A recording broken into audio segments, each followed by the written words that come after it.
Imagine being trapped at the bottom of the ocean, in total darkness, with the water rising around you. This isn't a scene from a movie. It was the reality for Harrison Okene, a cook on a cargo ship. In 2013, his ship, the Sunken, suddenly capsized and sank off the coast of Nigeria. As the vessel plunged 100 feet to the seabed, Harrison was thrown from the bathroom where he was. He found himself in a small, 4-foot-high air pocket.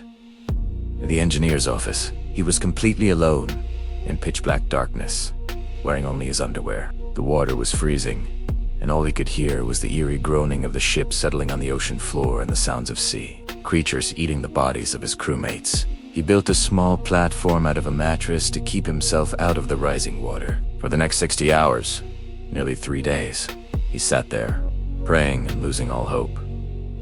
He was convinced he would die. He could hear sharks and other fish swimming nearby, drawn to the wreck. The air was getting thinner, filled with carbon dioxide. He was getting weaker, suffering from hypothermia and dehydration. Meanwhile, a rescue and recovery dive team was sent to the wreck. Their mission was grim: to recover the bodies of the crew. They assumed no one could have survived. A diver named Nico van Heerden was swimming through the dark, murky hallways of the sunken ship. He was about to check the last cabin when he saw a hand reach out and grab his. You can imagine his shock. At first, he thought it was another body, but then the hand squeezed his. It was Harrison. He was alive. The diver, initially terrified, quickly realized what was happening. He signaled to his team, and the incredible rescue began. Getting Harrison to the surface wasn't simple. After 3 days under immense pressure, bringing him up too quickly would have been fatal. He had to spend another 2 days in a decompression chamber to safely readjust his body to normal atmospheric pressure. Harrison Okene was the sole survivor of the Sunken. His story is an unbelievable testament to human endurance and the sheer will to live against all odds. He survived in a tiny pocket of air in freezing water, surrounded by darkness and death, for almost 3 full days.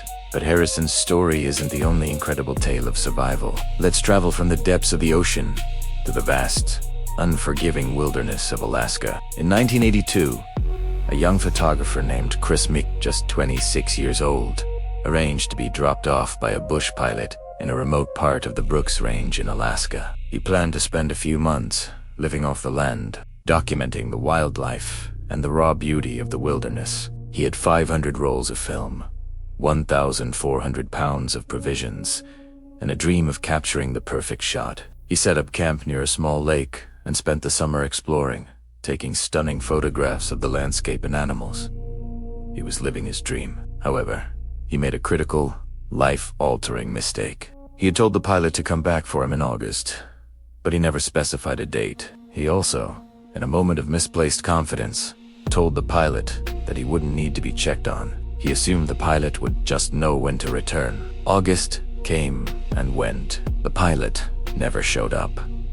Chris's supplies began to dwindle as the harsh Alaskan winters set in. The days grew shorter, the temperatures plummeted, and the vibrant wilderness turned into a desolate, frozen landscape. He tried to hunt for food, but with limited experience and the animals becoming scarce, he was largely unsuccessful. He started to starve. He kept a detailed diary, documenting his slow decline. He wrote about his hopes, his fears, and his growing desperation. He even tried to signal a passing plane by waving a red sleeping bag, but it flew on, not seeing him. He wrote about his frostbitten fingers and his profound loneliness. He realized his fatal error, the vague instructions he had given the pilot. By winter, he was too weak to even gather firewood. His final diary entry was a heartbreaking plea. After 145 days alone in the wild, his body was found in his tent by state troopers, who had been alerted by his concerned family. His story, later told in part through the book, Into the Wild, is a tragic reminder of how the beautiful but unforgiving wilderness demands respect and careful planning. One small oversight can have the most devastating consequences. These stories, from the bottom of the ocean to the remote Alaskan tundra, show us the incredible limits of human survival and the fine line between life and death. Thanks for watching, and if you found these stories as powerful as I did, make sure to like and subscribe for more. See you next time. Mindworks Media. Watch closely. Listen carefully.